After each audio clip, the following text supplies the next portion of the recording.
Fox News Alert, I'm Brett Baer in Washington. We will have complete coverage of the southeast Texas flooding from Hurricane Harvey in just a moment. But first tonight, we begin with another missile launch from North Korea. South Korea's news agency now says the North has fired an unidentified type of ballistic missile today, and there are now multiple reports that the missile may have flown over Japan. That is a major development. National security correspondent Jennifer Griffin is at the Pentagon with late-breaking details. Good evening, Jennifer.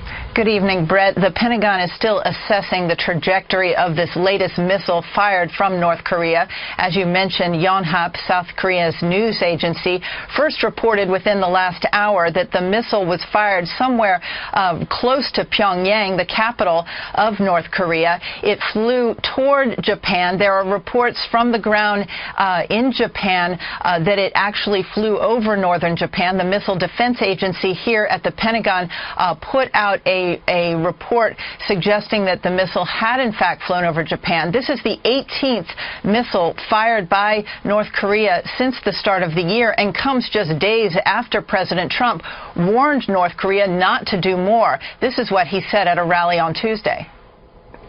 Kim Jong-un, I respect the fact that I believe he is starting to respect us. I respect that fact very much.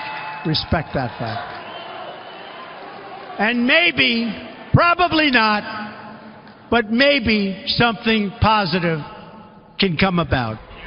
The timing of the missile being fired tonight coincides with the 10 days of military exercises between U.S. forces and South Korean forces. The North Korean diplomats at the UN tonight have complained and called for the UN Security Council to investigate those exercises. They claim that those are provocative exercises, that they are practice for an invasion. What's also notable about tonight's missile launch is that it comes also just days after Secretary of State Rex Tillerson had suggested that UN sanctions had changed Kim Jong-un's behavior. Here's what he said. I think it is worth noting that we have had no missile launches or provocative acts on the part of North Korea since the unanimous adoption of the UN Security Council resolution. And I want to take note of that. I want to acknowledge it. I am pleased to see that the regime in Pyongyang has certainly demonstrated some level of restraint that we've not seen in the past. North Korea first fired a missile over Japan in the 90s. It was a Taepodong, and it got the world's attention. If, in fact, the Pentagon can confirm that the missile flew over Japan, this would be the third time that they've done so and will likely elicit a very strong response from the White House. Back to you, Brett. We'll head back for any breaking details. Jennifer Griffin live at the Pentagon. Jennifer, thank you. The Japanese Prime Minister's office just tweeted moments ago that North Korea has apparently launched a missile in the early morning hours. That missile potentially could be in the air right now. Japanese state broadcaster NHK has just reported that the missile has actually, as you mentioned, flown over Japan. There have been notices going out called a J alert to people living in Japan's northern regions, including Hokkaido, to take cover. This is a system that Japan put in place after previous North Korea launches to make sure that people have a plan in the event of a provocative act such as a North Korean missile launch. But if indeed these reports are accurate that the missile has not only approached Japan but has now overflown Japan, that raises the question, where is this missile headed? What is North Korea trying to do? We know that North Korean officials, and they've been telling us here in Pyongyang, they have said that this is an extraordinarily tense time because of the ongoing, regularly scheduled joint military drills that are now in their second week. Those drills happening just miles from where I am here in Pyongyang in South Korea. Thousands of South Korean troops training alongside U.S. soldiers. And North Korea has been issuing warning after warning about this, including a letter that was just written to the United Nations Security Council, where North Korea said that they're watching very closely the actions of the United States. They said the situation is approaching what they say a tipping point, and they have said that if there is some sort of an escalation, that North Korea doesn't take responsibility for it. They say that the U.S. would be responsible for that. And so what we've seen over these last several days is a series of warnings. Over the weekend, North Korea launched 3 short-range ballistic missiles, 2 of them traveling just over 150 miles, coming down in the waters off of Japan. And now this breaking news, apparently a new missile launch this morning. This missile launch much more provocative than the launch over the weekend, if indeed these NHK reports are accurate that the missile has overflown Japan. Obviously, there's a lot of fear in this region. There has been a lot of tension building up ever since that threat several weeks ago when North Korea talked about firing an intermediate-range missile and bringing it down less than 20 miles from Guam, home to Andersen Air Force Base, Naval Base Guam, more than 160,000 American citizens. Secretary of State Tillerson, just within the last week or so, praised North Korea's leader Kim Jong-un for showing restraint, for not going through with that launch plan. And we don't know where this missile is headed. We haven't gotten any official confirmation from North Korea. That likely won't come for at least several more hours. Normally, the outside world learns about this sort of thing first, and then North Korea confirms it later on. But we have seen an uptick on military activity here on the North Korean side. Not only that missile launch over the weekend, but also a special forces operation that Kim Jong-un was supervising. Those images released on state media also over the weekend. And now these new reports, once again, of another North Korean missile launch with alerts going out to people living in Japan's northern regions to take cover. Japan's government says North Korea has fired 1 missile over the northeastern Japanese region of Tohoku. It landed in the Pacific Ocean in the early morning on Tuesday. There are no reports of damage. The missile landed almost 1,200 kilometers off the coast. 我が国北朝鮮が弾道ミサイルを発射し、我が国の上空を通過した模様でありますが、直ちに情報の収集分析を行います。そして国民の生命に対して国民生命をしっかりと守っていくために万全を期してまいります。 The wires at just a little bit after the top of the hour, a little bit after 5 p.m. Eastern Time here at the White House. We're still waiting for an official response from the White House. You can imagine that this has triggered an enormous set of steps inside the U.S. government and over at the Pentagon in terms of verifying the trajectory of this missile. Where did it go? Where did it splash down? What was the intent? What other activity are the North Koreans engaged in right now or contemplating right now? And then a series of decisions about how exactly to respond to this.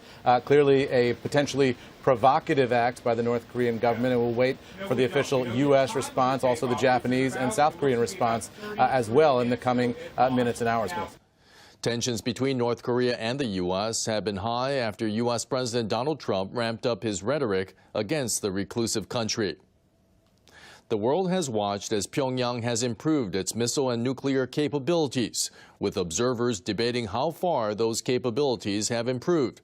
Over the weekend, Pyongyang launched 3 short-range missiles into the sea. We'll have more details on the latest North Korean missile launch as they become available. Pyongyang has launched a missile which, according to the Japanese and South Korean governments, passed through northern Japan's airspace. The Japanese government activated its J-alert warning system after North Korea fired an unidentified missile early Tuesday morning. The North Korean missile passed over Japanese territory around 6:06 a.m. local time, Reuters reports. The Japanese military did not attempt to shoot down the missile but warned people to take precautions. The Japanese government announced the missile fell into the Pacific Ocean just 14 minutes after the launch, some 1,180 kilometers east of Hokkaido's Cape Aramo, the Japan Times reports. Japan's atomic facilities suffered no damage, its nuclear regulation authority said. No damage has been reported to ships or aircraft in the region as the missile broke off into 3 pieces before falling into the water, a NHK report added. Japan's chief cabinet secretary described Pyongyang's latest action as a grave threat. This ballistic missile launch appeared to fly over our territory. It is an unprecedented, serious and grave threat to our nation, Yoshihide Suga told reporters, according to Reuters.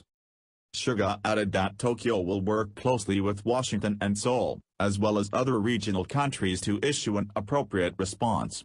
South Korea's presidential office, Cheong-Wa Dai, has already convened a National Security Council, NSC, session to discuss the issue. Pentagon spokesman Colonel Robert Manning confirmed that the missile launched by North Korea flew over Japan and that the U.S. military was assessing its parameters. North American Aerospace Defense Command, or NORAD, determined the missile launch from North Korea did not pose a threat to North America. We are working closely with Pacific Command, Strategic Command and NORAD, and we'll provide an update as soon as possible, he added, according to ABC News. Meanwhile, South Korea's Joint Chiefs of Staff said Pyongyang fired a projectile in the direction of the East Sea of Japan, at 5:57 a.m., according to Yonhap. South Korea's military also confirmed that the ballistic missile launched by Pyongyang flew over Japan.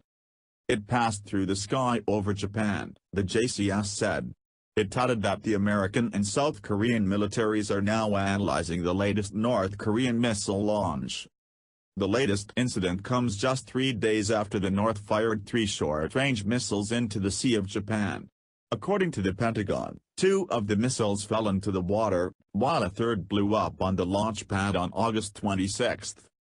Following Tuesday's launch and flyby over Japanese territory, the country's prime minister vowed to do everything in his power to protect his nation.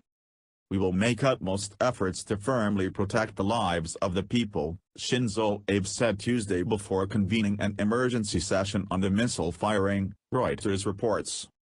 The latest North Korean missile launches coincide with the annual U.S.-South Korean Ulchi Freedom Guardian exercises which are set to wrap up on August 31. The Pentagon previously stated that Pyongyang's behavior is nothing short of a provocation amid the heightened tensions on the peninsula, after 2 missiles flew some 250 kilometers before falling into the Sea of Japan Saturday. You're still firing missiles, so that's a threat. We look at that as a threat, Manning told reporters, according to Yonhap. If you're asking if those 3 short-range missiles was less of a threat, the answer is no. It was a provocative action, Manning added.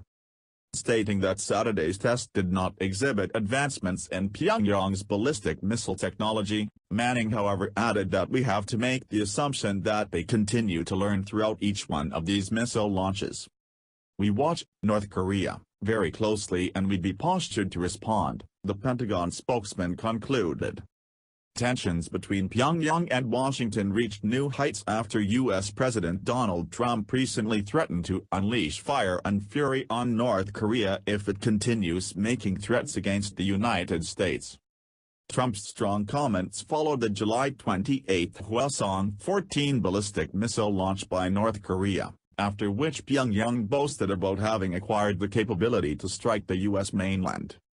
Pyongyang responded to Washington's rhetoric by saying it was working on a plan to launch a medium-range ballistic missile close to the U.S. territory of Guam, some 3,200 kilometers from North Korea. Guam, a tiny U.S. territory located in Micronesia in the western Pacific, is home to 2 major American military bases housing over 6,000 personnel.